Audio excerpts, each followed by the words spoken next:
Nessa última semana, fez 100 dias que a ofensiva israelense tem acontecido na faixa de Gaza, como uma resposta à chamada Operação Tempestade no Deserto, que foi iniciada pela Frente Nacional de Libertação da Palestina, que é composta por uma série de grupos armados que reivindicam a retirada dos israelenses daquele território e cujo principal braço armado tem sido a organização do Hamas, que é um partido político islâmico e que defende a criação do Estado palestino sob a bandeira islâmica, sob a religião oficial islâmica. E aí o que a gente tem visto nos últimos dias também tem sido um processo de expansão, cada vez maior da guerra regionalmente. E aí essa guerra de Israel contra a Palestina tem começado a gerar uma certa preocupação, porque a gente tem visto que novos atores têm entrado nesse processo, A gente viu a entrada do Iêmen, a gente está vendo a entrada do Hezbollah, a gente está vendo a entrada de vários grupos, que fazem parte ali de uma conjuntura que estão diretamente relacionadas, de como a disputa de poder nessa região está também conectada com as disputas imperialistas e com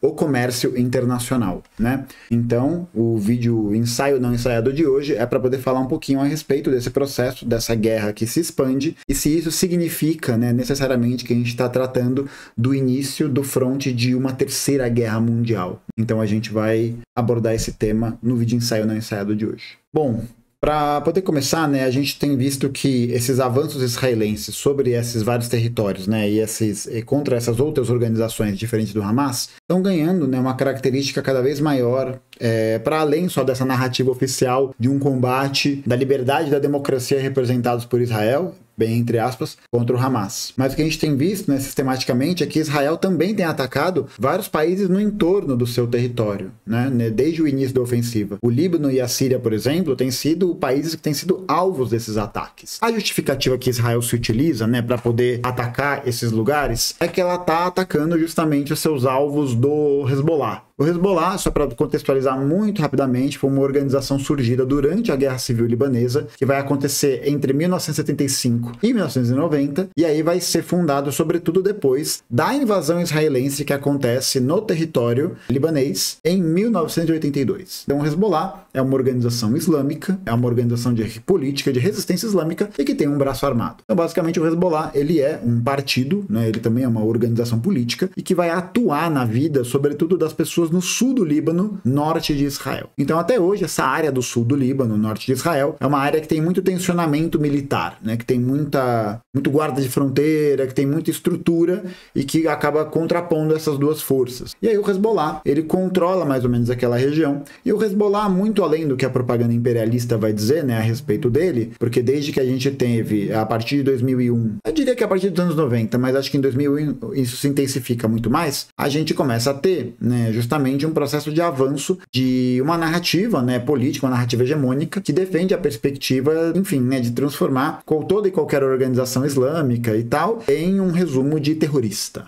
Uma parada mais ou menos assim. E o Hezbollah, não é uma dessas organizações. O Hezbollah, apesar de tentarem passar essa imagem dessa organização, o Hezbollah é um partido que tem um braço armado e que resiste à ocupação sionista e que resiste também às guerras que são travadas contra o povo libanês, sobretudo o povo xiita libanês, perpetuadas por Israel, pelos Estados Unidos e por todos os seus aliados, como a Arábia Saudita, por exemplo. Então, o que acontece é que o Hezbollah é um partido que fornece, que garante o atendimento de diversos serviços à população libanesa. Quais são esses serviços? De educação, de saneamento básico, de atendimento à saúde, etc. Que são justamente serviços que muitas vezes não são atendidos pelo governo central libanês e que é abertamente aliado, abertamente mais conivente com as ações israelenses e com as ações dos Estados Unidos, hoje em dia.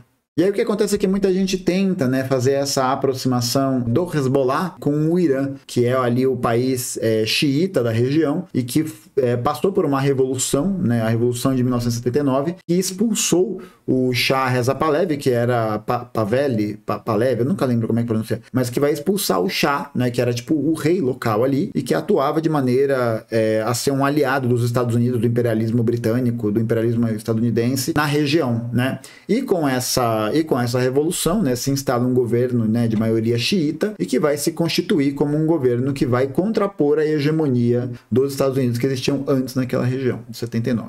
E aí o que acontece é que o Irã tem relações diplomáticas próximas com o Hezbollah e com outras organizações e países da região. Mas essa história de que o Irã financia e treina as tropas do Hezbollah é simplesmente mentira. Não há nenhum tipo de relação estabelecida entre os dois países que sintetize esse processo. Para a gente poder entender um pouco mais graficamente, né, o que está acontecendo, eu vou abrir um mapinha para vocês darem uma olhada. Então, olha só, né, gente? A gente consegue observar, né, a atuação aqui. Aqui está o Líbano, para cá. E aqui está Israel, né? Então o norte de Israel está mais ou menos aqui e o sul do Líbano está para cá. Essas áreas aqui, né? Essa área das colinas de Golã, que é essa área que faz fronteira entre o Líbano e a Síria e Israel, é uma área que é controlada por Israel desde o fim da Guerra dos Seis Dias em 1967. Uma área que tem ocupação militar bastante presente. E aí, o que acontece é que quando o Israel, né, inicia a sua ofensiva, um dos grandes receios é de justamente acabar promovendo a entrada das tropas do Hezbollah que estão nessa região para dentro do território, né, para poder fazer ataques ao território israelense, e aí isso acabaria abrindo uma outra fronteira, né, um outro fronte de guerra para Israel, um fronte de guerra que vai ser complementar a esse fronte que há em Gaza aqui, né? Então, quando Israel inicia essa contraofensiva, né, em relação à Operação Tempestade no Deserto, o grande perigo é de justamente abrir esse outro fronte. E isso está acontecendo também, está diretamente relacionado com a própria questão da atuação do Irã na região. Então, olha só, né? A gente tem aqui o Estado de Israel, né, que está logo aqui, nesse cantinho. Vou até dar uma marcadinha com ele aqui. A gente tem o Líbano aqui. A gente tem a Cisjordânia aqui para trás. Aqui tá os agentes principais dessa história são Síria, Iraque, Arábia Saudita. O Irã tá bem mais para cá. E o Paquistão do lado. Aqui é um mapa do Oriente Médio, né? E do Oriente um pouco mais afastadinho, né? Já ali na parte do Afeganistão. Então o que acontece, gente, é que o grande receio, né, de Israel nesse sentido, né, nessa regionalização do conflito, era de justamente abrir uma nova frente de guerra, né, na região norte, né, de Israel contra o Hezbollah. E aí a gente tem o elemento Irã, né, nesse conflito. Como assim o elemento Irã nesse conflito? O que acontece é que o Irã é um país que faz uma contraposição à hegemonia estadunidense e israelense que tem na região, né? Não é à toa que até hoje o Irã é colocado, né, pela mídia hegemônica ocidental como um dos países que faz parte meio que do eixo do mal, que é a Síria, o Irã e a Coreia Popular. São os três países que compõem, acho que Cuba às vezes entra, às vezes não, mas são os países que compõem o eixo do mal, o eixo contra a liberdade, né? E aí o que acontece é que o Irã é um país que vem desenvolvendo já faz algum tempo, né, uma série de estruturas para garantir sua soberania local. Por exemplo, né, a gente tem visto aqui o desenvolvimento do Irã, né, de armas nucleares nos últimos anos, né? Isso tem se tornado uma notícia, né, que mostrava o Ahmadinejad fazendo testes, não sei o que lá, porque, né, justamente o Irã estava vendo, né, observa-se, né, na geopolítica que é necessário que você consiga criar essa soberania e essa autonomia para poder evitar ataques estrangeiros. O Irã é um país que tem um projeto nacionalista, anti-imperialista, mas não é um projeto socialista. Isso é bem importante de salientar. E aí o que acontece é que Israel não pode atacar diretamente o Irã. Isso seria uma grande burrice. O Israel não pode atacar diretamente o Irã. Então, o que Israel faz no lugar disso é atacar alvos do Irã em outros territórios. Então, qual que é a brisa de Israel ao promover esses ataques? Sobretudo na região da Síria, aqui na região da Síria e do Iraque. Então, provavelmente aqui mais na região fronteiriça e tal. O objetivo, né, dessa questão é de Israel, né, tentar justamente tensionar cada vez mais. A gente tem visto que Israel tem promovido esses ataques numa tentativa de tensionamento regional. E aí o Irã, como resposta a isso, vai realizar alguns ataques a alvos que ficam no Iraque também, na Síria e no Paquistão. Esses alvos que tem aqui são alvos que foram atacados. Vou colocar aqui do lado. O Irã vai realizar ataques a esses alvos no Iraque, Síria e Paquistão no dia 17 de janeiro. Então, no dia 17 de janeiro, há exatamente uma semana atrás, o Irã realizou uma série de ataques contra esses alvos, como uma forma de retaliação pelos ataques que Israel tem realizado nesses territórios para poder tensionar regionalmente. E aí, né, justamente a gente vê que há um outro agente, né, nessa participação e que tem promovido um tensionamento geral na região, que são a galera que é conhecida como Houthis, né, ou Houthis. Então, para a gente poder dar uma contextualizada rápida, né, a gente vai entender qual que é o papel dos Houthis nessa questão toda. Bom, os Houthis, gente, são um grupo político, né? Então a gente está aqui vendo esse mapa do Oriente Médio, o Irã tá para cá. Agora a gente vai focar um pouco mais nessa região mais localizada, porque a gente vai falar do Iêmen, né? E é uma outra região que também está passando por uma série de questões que envolvem diretamente esse conflito perpetuado por Israel. Vamos lá. Primeiro, para a gente poder entender essa história, a gente precisa entender o que é o Iêmen. O Iêmen é esse país aqui que fica na região sul da Península Arábica, né, como vocês podem observar, que faz fronteira com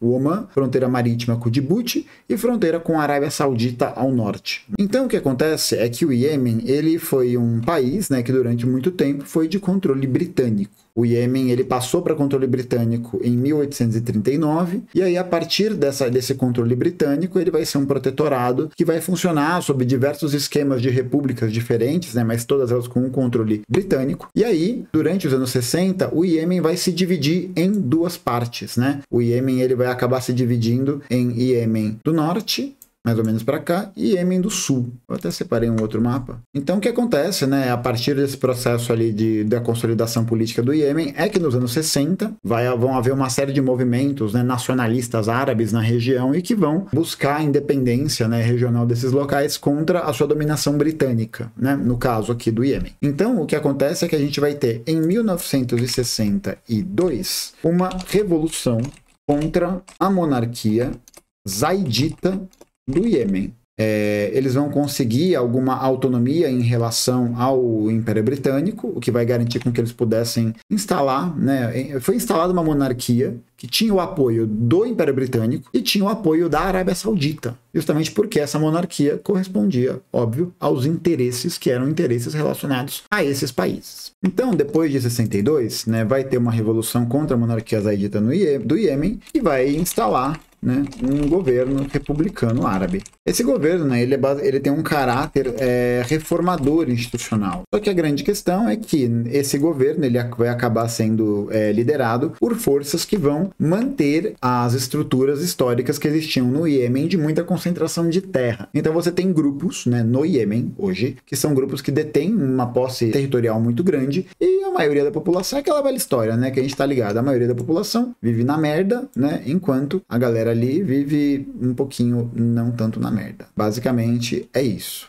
tá? Então, junto com isso, junto com essa revolução de 62, né, ao mesmo tempo, a região sul do Iêmen, né, é uma região que tinha um desenvolvimento diferente, e vai haver um processo revolucionário, né, vai haver uma revolução de caráter socialista na região sul do Iêmen. Sobretudo, né, por parte de grupos que não se sentiam representados, né, por algumas minorias também, e que vai acabar promovendo uma revolução de caráter socialista no Iêmen, com apoio da União Soviética, e que vai acabar fundando a República Popular Democrática do Iêmen, ou o Iêmen do Sul. Então, entre os anos aqui de 1967 e 1990, a gente vai ter a existência de dois Iêmens. O Iêmen do Norte, né, que era uma república liberal democrática, e o Iêmen do Sul, que era uma república de caráter socialista e a única república de caráter socialista do Oriente Médio. Bom, então aqui a gente tem a presença tanto do Iêmen do Sul quanto do Iêmen do Norte. Porque o que acontece, né, é que já em 1990 a gente vai passar por um processo, né, o bloco socialista todo estava derretendo ali naquele contexto, e aí em 1990 vai haver um processo de reunificação, tipo a Coreia, uma coisa parecida, vai haver um processo de reunificação sob a bandeira da República do Iêmen. Então, basicamente, o Iêmen do Norte, né, as forças do Iêmen do Norte vão se sobrepor, as forças do Sul vão conseguir governar aquela região, e aí a partir disso vai haver a reunificação do Iêmen sob essa bandeira republicana, essa bandeira de uma república liberal democrática, e que vai, né, passar por uma série de instabilidades naquele período, como foi o caso da grande maioria dos países que fizeram parte ali desse derretimento do bloco socialista. Então, vai haver uma guerra civil no Iêmen, né, pela disputa desse controle de poder, entre os anos de 1990 e 1994. Tranquilo? Você tem um período ali de uma instabilidade significativa, né, numa guerra civil que vai se instalar entre 90 e 94, e depois disso, lá em 1999, vão ter as primeiras eleições presidenciais do Iêmen, que vai acabar elegendo o presidente Ali Abdullah Saleh, com 96,3% dos votos.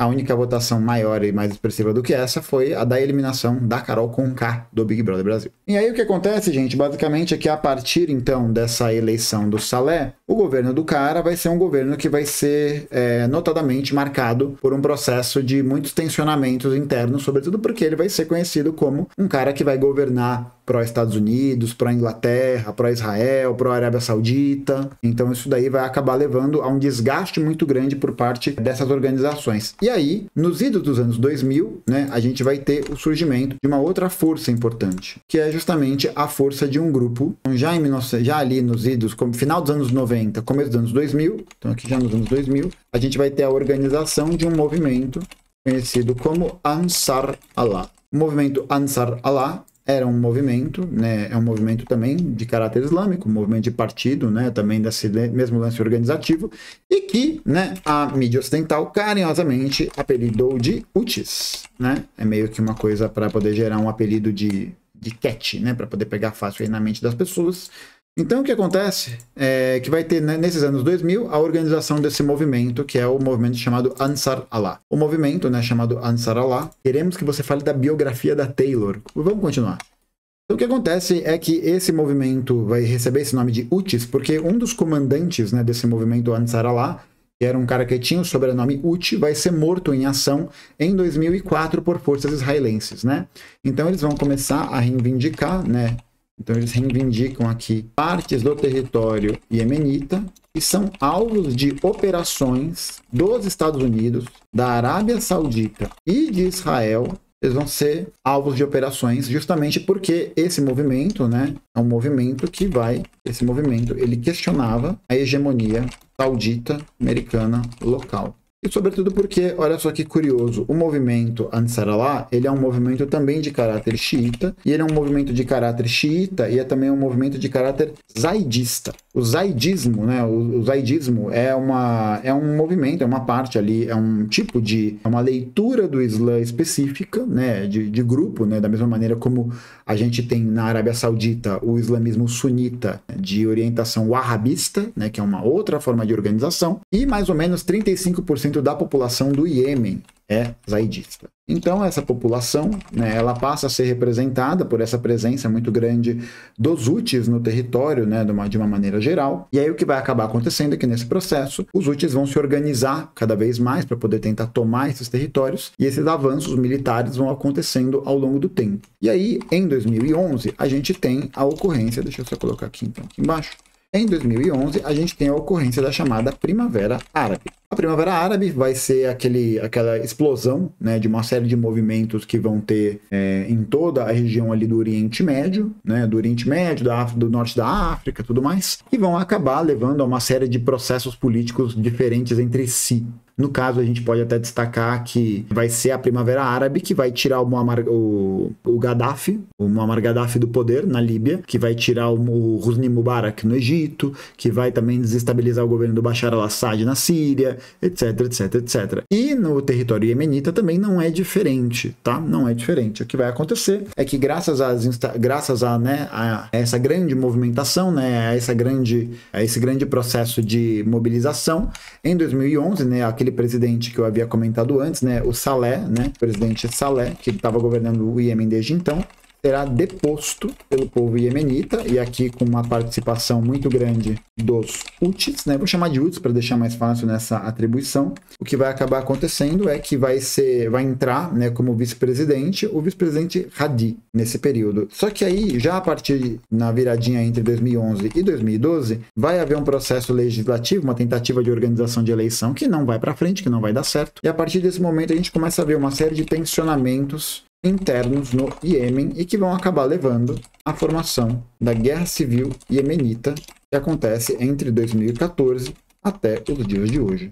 Então, essa instalação, né, de uma guerra civil vai ser uma guerra, né, da disputa pelo território, pelo controle territorial dessa região, porque essa é uma região muito importante para o Oriente Médio, muito, muito importante. É uma guerra civil que, nesse contexto, a gente vai chamar de guerra civil quadripartite, tá? Uma guerra civil quadripartite que vai ser composta pelas forças, né, do presidente Saleh, né, e do presidente Hadi, nesse caso, junto com as forças da Al-Qaeda no Oriente Médio. Além disso, a gente vai ter também, nesse sentido, a participação dos próprios Houthis e a participação também de organizações do Sul com caráter socialista. Então a gente vai ter, né, a participação de uma série de organizações que vão reivindicar essas mudanças. E aqui, ó, para eu já deixar um pouquinho mais para cá para vocês darem uma olhada, esse mapa aqui é um mapa que foi tirado do site da Al Jazeera, um mapa de janeiro de 2022, então ele está um pouquinho desatualizado, mas ele vai dar um panorama mais geral para a gente poder entender essa questão. E aí o que acontece é que nesse processo que vai ter essa organização dessa guerra civil, além disso a gente vai ter também a participação de um outro país, a participação justamente da Arábia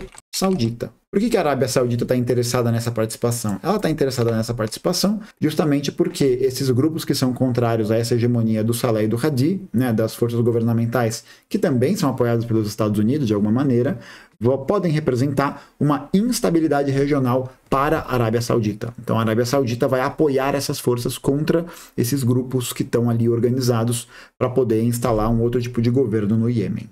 Não é isso. É um assunto que a gente quase não acessa, né? Bizarro.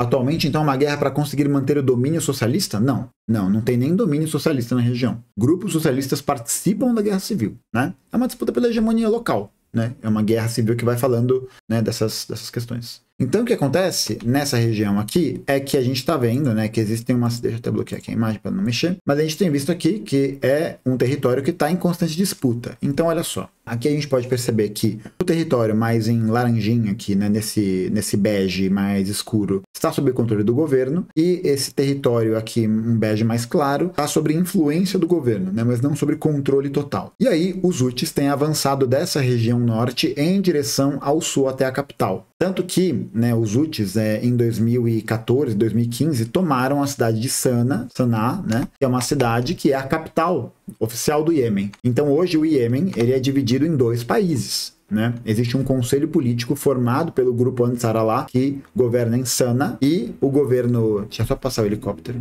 Caralho, ele tá aqui do lado, velho. Então o que acontece é o seguinte, essa região aqui do controle Houthi, a capital Sanaa vai passar para o controle Houthi em 2015, e aí o governo do Iêmen vai ser transferido para a cidade de Aden. Então hoje existe um governo de fato que é reconhecido pela comunidade internacional, que é o governo sediado em Aden, mas a principal cidade, Sanaa, é controlada pelos Houthis. E essa região aqui, ela é uma região muito importante. Muito, muito importante. É nessa região aqui que tem o Estreito de Bab al-Mandab, que é um estreito fundamental para a passagem marítima e que dá conexão ao Mar Vermelho. E é justamente por isso que o conflito também tem ganhado uma outra expansão nesse sentido. Então, o que acontece, gente, é que essa região... É preciso que a gente entenda que essa região é uma região muito importante para o transporte de mercadorias do comércio internacional e, sobretudo, para o transporte de petróleo. Então, a intensificação e a regionalização desse conflito, né, para essa região do Iêmen tem sido também um ponto de virada importante, porque a gente tem visto nos últimos dias que os Estados Unidos e a Inglaterra têm atacado alvos no Iêmen, justamente nessa região. Então, tem uma série de movimentações, né, nesse sentido que estão sendo realizadas. Por quê? Porque os Estados Unidos, o Império Britânico, o Reino Unido, Império Britânico, né? O Reino Unido, junto com uma coalizão com outros países, né? Como a Austrália, por exemplo, estão realizando ataques, literalmente atacados, sim, literalmente atacados. Estão sendo atacados, né, nesse território para poder tentar desarticular a dominação que os Houthis construíram nessa região para poder viabilizar e garantir o controle do Estreito de Bab al-Mandab. Essa é uma parte muito importante. E recentemente também a Arábia Saudita fez um bombardeio em áreas do Iêmen. Então esse tensionamento do conflito está diretamente relacionado com a importância desse estreito, que é carinhosamente conhecido como o Portão das Lágrimas. Vamos dar uma olhadinha no mapa para a gente poder entender qual que é a importância desse estreito para a geopolítica internacional. Então, vocês estão vendo aqui o mapinha. A gente tem alguns estreitos importantes nessa região, né? Só para a gente poder contextualizar. A gente tem, olha só aqui, o estreito é um dos 3 pontos centrais em torno aqui dessa região da Península Arábica. Então a Península Arábica, ela é uma região que vai conectar aqui essas 3 partes do Mar Mediterrâneo, aqui desse estreito, e aqui um outro estreito que é justamente o estreito de Hormuz. Esse estreito aqui de Hormuz, que fica entre Dubai, aqui mais ou menos, né? Dubai, os Emirados Árabes, Omã e o Irã, né? É um estreito que está basicamente sob o controle do Irã, né? E o Irã pode fechar a qualquer momento. Mas esses 3 estreitos, eles são muito importantes porque é eles que fazem a conexão aqui do Oceano Índico com o Mar Mediterrâneo. Então, uma parte considerável do comércio internacional passa pelo Canal de Suez, que é esse canal aqui, controlado pelo Egito. E aí ele atravessa o Mar Vermelho, passando pelo estreito, pelo Portão das Lágrimas, né, pelo estreito de Bab al-Mandab, e vindo até o Oceano Índico. Essa é uma rota que é muito utilizada para você poder fazer esse corta-caminho, porque senão você é obrigado a fazer o transporte dessas mercadorias em volta ali, né, do continente africano, contornando o Cabo da Boa Esperança, na África do Sul, o que demanda muito mais combustível, muito mais custo para todas as operações de transporte, né? E tem um outro problema aí nessa questão também, que é o fato de que essa região aqui, ó, ela está sob controle, terrestre da Síria, que não permite também o transporte, né, a livre circulação dessa região, sobretudo também porque a Síria continua, né, num processo de deflagração da sua guerra civil iniciada lá em 2011, 2012. E aí o que acontece em relação a isso é que com o tensionamento crescendo entre esses países, acontece que o Irã, num movimento para poder frear, né, esse comércio internacional e para poder prejudicar os negócios israelenses, os negócios... Não é nem os negócios israelenses, a gente vai até falar disso num outro termo. Mas o que acontece é que, como retaliação a esses ataques que estão sendo realizados contra os seus aliados, né, contra os seus territórios, né, as suas regiões de interesse, o Irã pode fechar esse estreito. E aí, com o fechamento desse estreito e com a intensificação dos ataques dos Houthis, né? Os Houthis, eles têm sido muito importantes, né, nessa região, justamente porque os Houthis são um grupo, né, o Ansar Allah é um grupo que presta o seu apoio e a sua solidariedade aos palestinos. Então, desde que Israel começou a realizar a sua ofensiva contra os palestinos, os Houthis têm se apresentado muito categoricamente como apoiadores dos palestinos e têm feito como retaliação aos ataques contra os palestinos, justamente ataques contra embarcações israelenses aqui. Então, as embarcações israelenses, as embarcações dos Estados Unidos, as embarcações inglesas que passam por essa região e que estão apoiando, né, o genocídio palestino, são alvos dos ataques Houthis. Por isso que é fundamental, e esse movimento que a gente tem visto, né, de Israel intensificar esse conflito, dos Estados Unidos atacarem essa região, na Inglaterra também, disso ter também, tá ganhando uma projeção da Arábia Saudita para poder afetar essa região, é de justamente tentar retomar o controle dessa parte aqui, desse estreito, porque sem o controle desse estreito, as embarcações comerciais desses países que são inimigos desses movimentos, né, que estão realizando esses ataques à Palestina e estão tentando garantir essa hegemonia saudita americana na região, vão continuar sendo atacados, né? Então é importante para esses países que eles consigam controlar essa região, como eu havia mostrado, uma região que é controlada justamente pelos Houthis.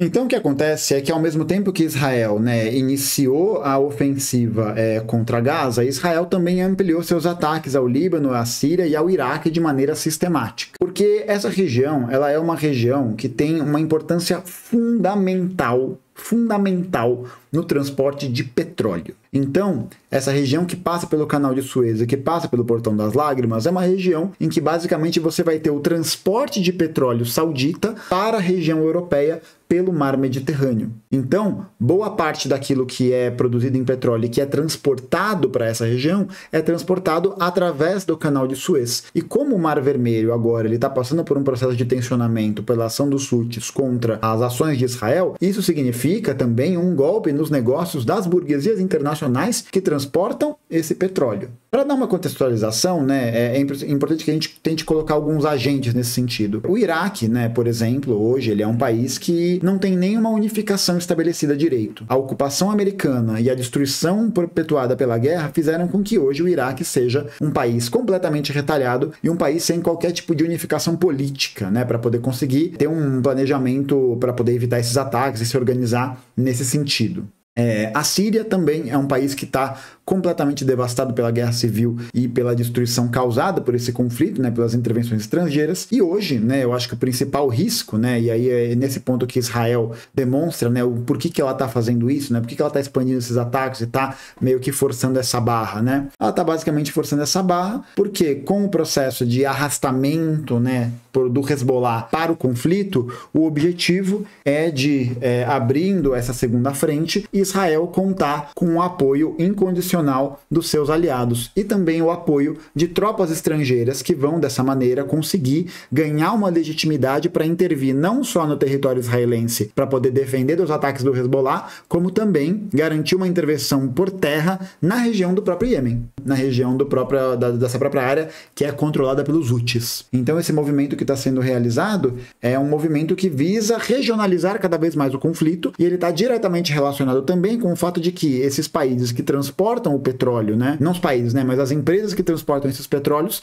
estão tendo prejuízos milionários. Estão tendo prejuízos porque muitas delas estão tendo que dar o contorno ali no Cabo da Boa Esperança. Muitos desses navios estão sendo capturados pelos Houthis, né, e estão sendo tomados por essas forças, né, da mesma maneira que, por exemplo, isso aqui é importante, né, os Estados Unidos impõem sanções econômicas muito grandes ao Irã. Muito grandes. Então, o que acontece é que essas sanções impedem com que o Irã possa negociar livremente, né, qualquer perspectiva naquela região. Então, isso até é um movimento interessante por parte dos Estados Unidos, porque quando ele sanciona o Irã, ele impede que outros países comprem coisas do Irã. Então, uma boa parte do petróleo que hoje entra na Europa é um petróleo que é proveniente da produção dos Estados Unidos. E a Arábia Saudita, nesse rolê, é um país, é uma monarquia sunita, que é amplamente apoiada pelos Estados Unidos e que tem relações de maior leniência e maior proximidade com Israel. Ela se mantém ali numa postura um pouco menos cínica, né, em relação a esses ataques que os palestinos sofrem na região, mas ele é abertamente um país que está do lado, né, de Israel, dos interesses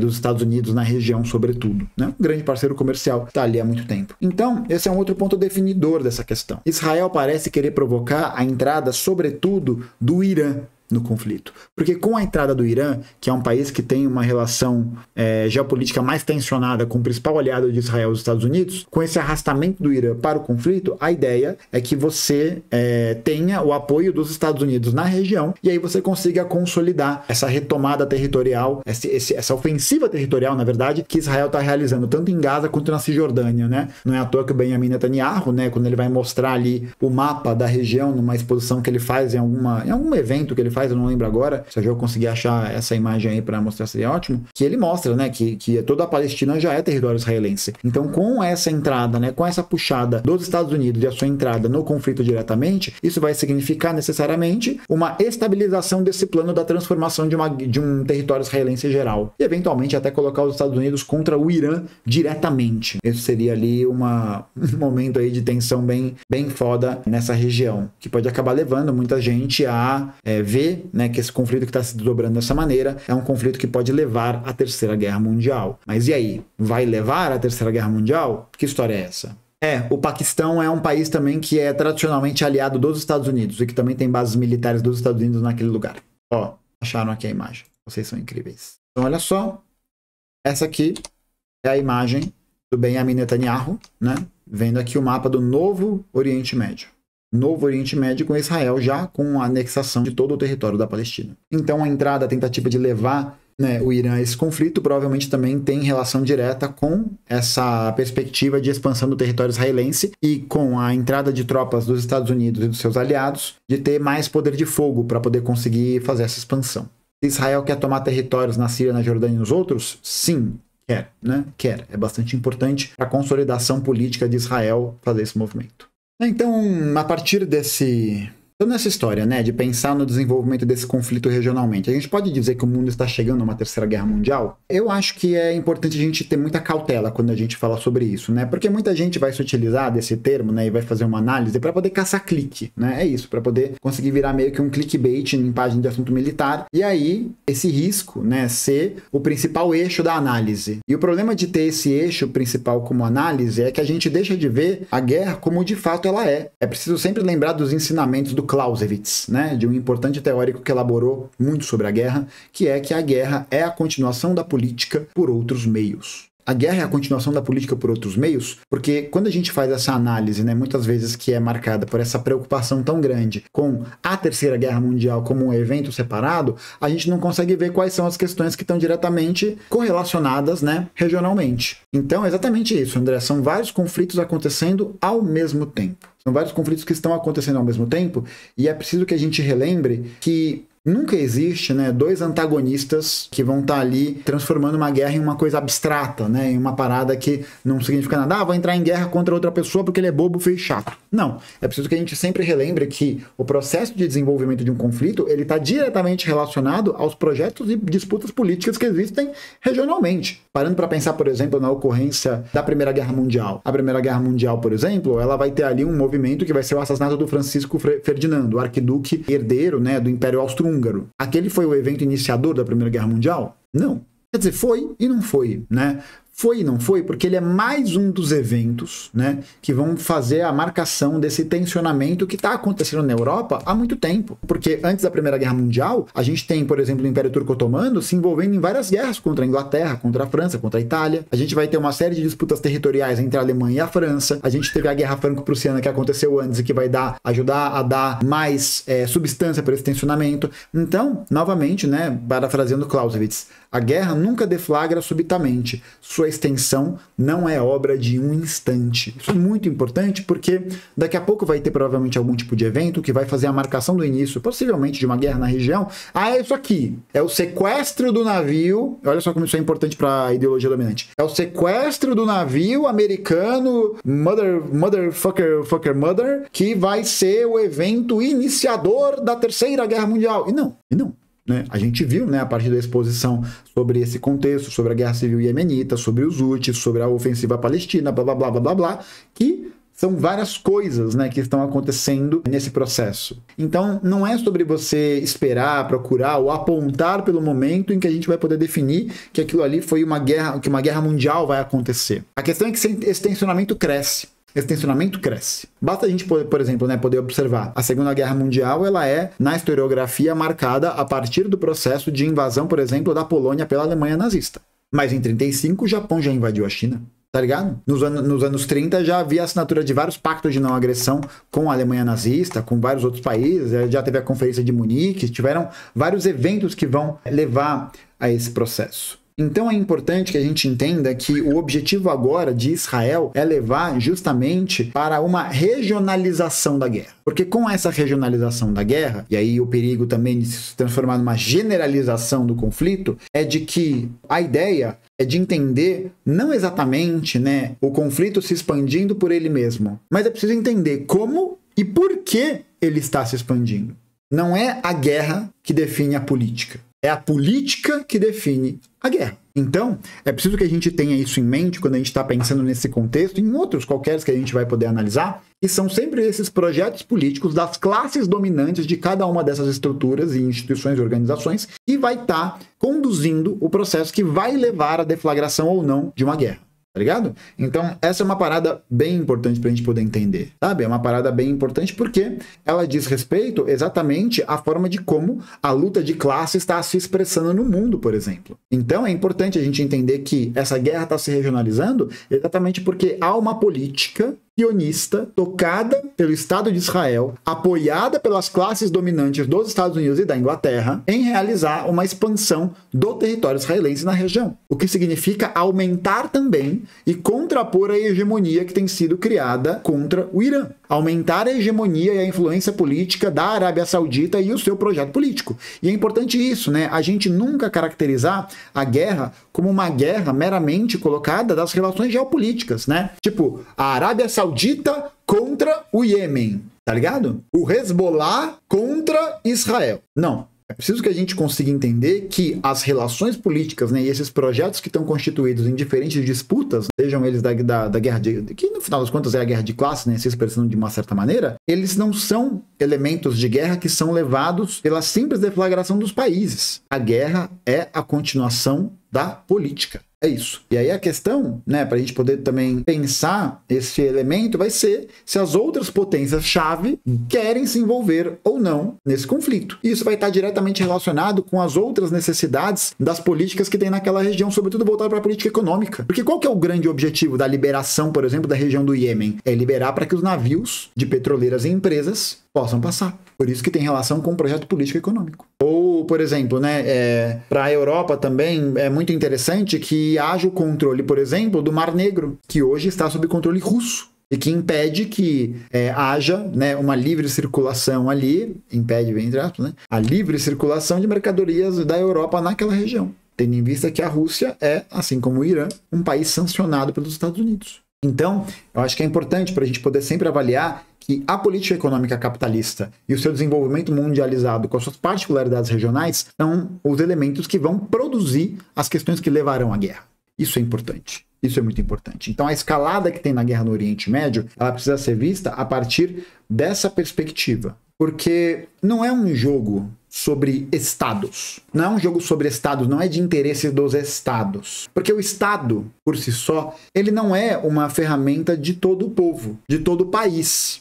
Mas ele representa uma classe. Vou repetir. O Estado não é a representação total de um povo. Ele é a representação da classe que detém o seu poder, que detém o seu controle. Então, a expressão do Estado israelense é a expressão da classe dominante israelense. A expressão do Estado saudita é a expressão da classe dominante saudita. A expressão do Estado iemenita é a expressão, e aí é aí que é interessante, né? Porque o Iêmen, ele é hoje um Estado em disputa. Ele é um Estado em disputa. Ele é um Estado em que existem forças antagônicas que disputam o seu controle. Então, quem representa o povo do Iêmen? O Estado do Ansar Allah ou o Estado do Sul, que é apoiado pela Arábia Saudita, pelos Estados Unidos e tal? Aí é uma guerra. Aí você tem a deflagração de uma guerra de classes. Por isso que é sempre esse movimento. Precisa a gente entender que por trás dos interesses geopolíticos existem interesses de classe. Porque quem conduz a guerra é a política. Quem conduz a guerra são os projetos e horizontes políticos determinados pelas classes dominantes que estão em cada estado. E aí é preciso fazer algumas perguntas em relação a isso. Quais são os interesses das classes das potências-chave, dos países beligerantes? Quais são os interesses de classe desses países? Porque é a partir dessa definição, é a partir dessa perspectiva que a gente consegue fazer uma análise sobre o que está acontecendo, para não cair na narrativa, né, para não cair na narrativa simplificadora de que são meramente interesses geopolíticos. Então são guerras entre as classes e entre projetos de classe. O que, como e por que esses grupos buscam determinado objetivo. Essa é a forma que a gente precisa, né, enquanto, né, marxista-leninista, entender e abordar uma guerra. Pra gente não, olha só, pra gente não passar a analisar essa situação do conflito a partir do abstrato e não do concreto. Quem faz análise de guerra por abstrato é professor Roque, André Last, esses especialistas da geopolítica. Por quê? Porque é como se fosse a vontade hegemônica de um Estado, de uma pessoa que vai lá e toma essa decisão. E não. Essa decisão é uma decisão que tem a ver com o caráter de classe, tem a ver com um caráter político, tem a ver com um caráter de qual tipo de projeto, de qual tipo de hegemonia está sendo construído nessa região.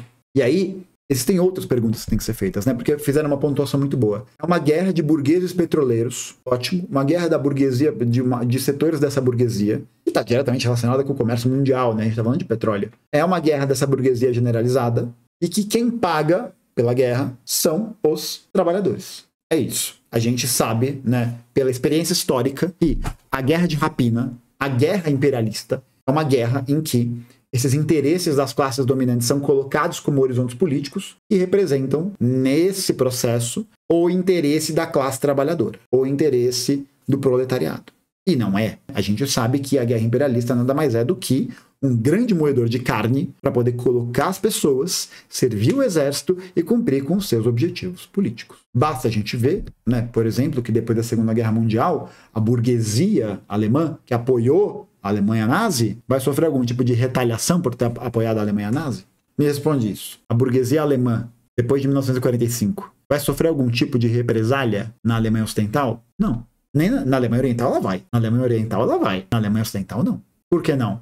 Porque eles são da classe que vai conseguir se consolidar no pós-guerra. Você deposita toda a responsabilidade para a geopolítica do Estado e você coloca para debaixo do tapete quais são os organismos de classe que estavam envolvidos. Igual a burguesia na Itália, igual a burguesia na Espanha, igual a burguesia na Inglaterra, igual a burguesia na França, ligado? No final das contas, é sempre importante fazer essa categorização. A burguesia, ela vai conduzir, através do seu interesse de classe, os caminhos da guerra. Vai conduzir quais são os caminhos que precisam ser constituídos dessa guerra. Então, qual que é, né, a possibilidade de uma outra possibilidade, né? Qual que é uma outra possibilidade para a classe trabalhadora, além de servir ao exército à disposição dos interesses dos seus estados? Qual outra coisa a classe trabalhadora pode fazer que não seja estar ali, ganhar o rifle e o fuzil do seu emissário, da sua classe dominante e falar, vai lá, campeão. Qual que é? É preciso que a gente sempre entenda quais que são os interesses de classe que estão norteando a organização de como essa política está sendo realizada. É a guerra de classes que vai definir essa política. São os interesses de classe que vão definir essas políticas. Eu tenho uma dúvida básica. De que meios a guerra gera lucro? É apenas através da indústria de armas ou a derrota de um antagonista econômico? Liberar o mercado para um monopólio específico? As três coisas.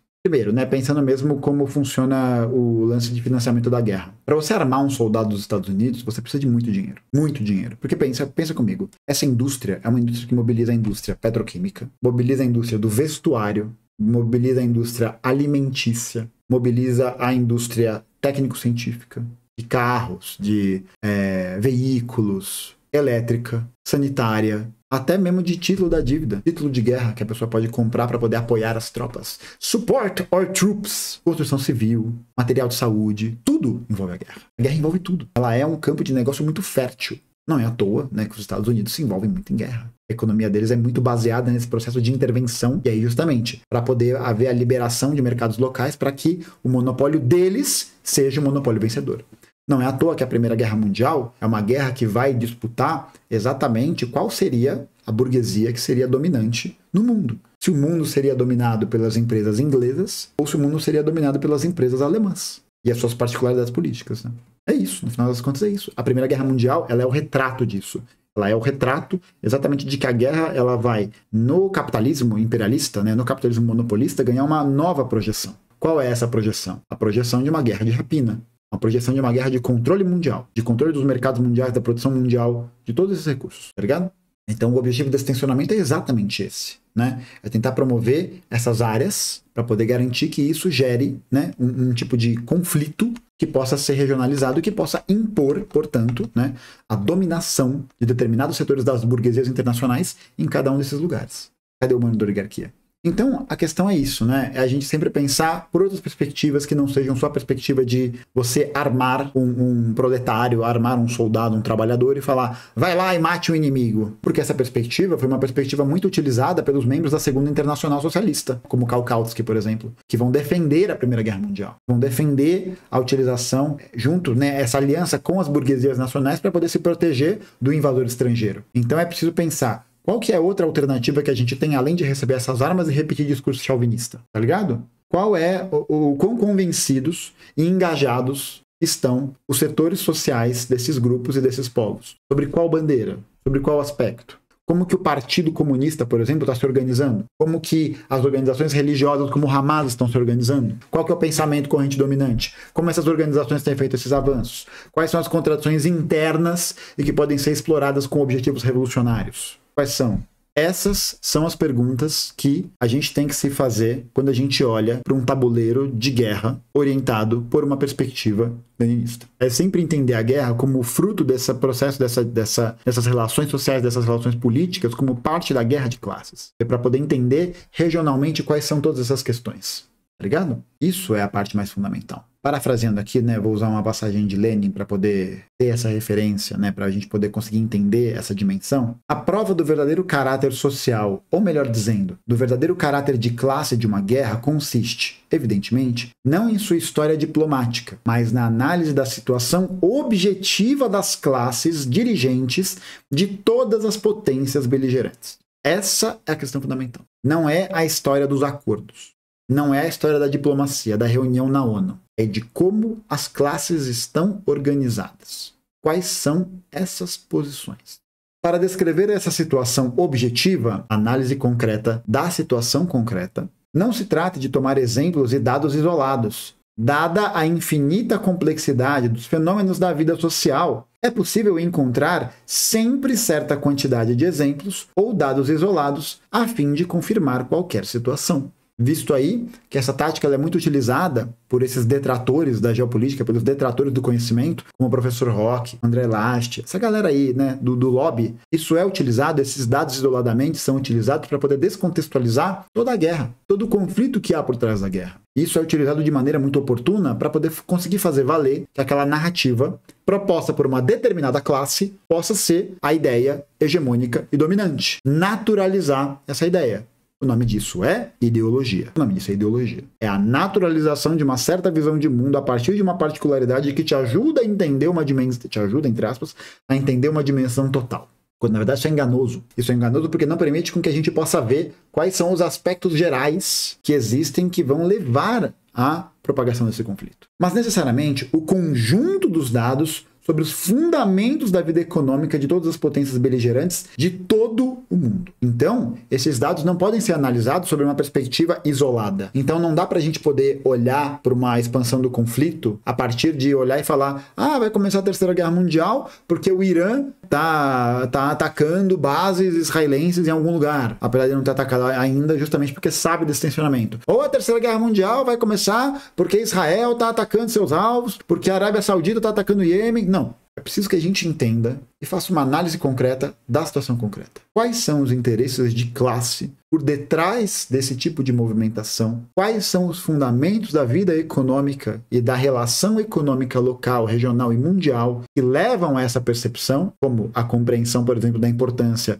do estreito de Bab al-Mandab, do canal do Suez, do estreito que o Irã pode fechar, do transporte de petróleo pela região, pelos gastos para poder transportar o petróleo pelo Cabo da Boa Esperança, etc, etc, etc. Então, analisar concretamente a situação concreta não é a gente olhar para a geopolítica, né, dessa maneira que vá dar uma resposta fácil e imediata, mas a gente precisa antes dar um passo atrás para poder analisar que é o conjunto desses dados, é o fundamento da vida econômica, analisado sob a perspectiva mundial, que permite que a gente possa se responder essa pergunta. Essa regionalização pode levar a uma Terceira Guerra Mundial. São esses interesses de classe que norteiam a política do nosso mundo. E é justamente por esses interesses de classe que norteiam a nossa política no nosso mundo que a gente tem que fazer outras perguntas para nortear uma política para a nossa classe. E aí elaborar respostas que possam servir à construção política da nossa classe. Porque nós vivemos uma guerra de classes.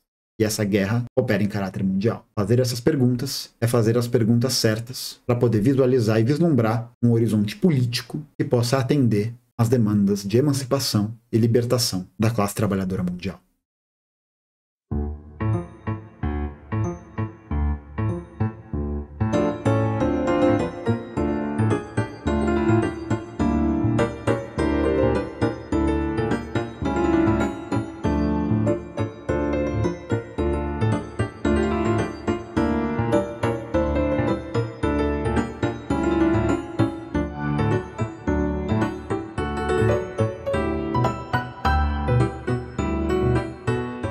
Fora do poder, tudo é ilusão.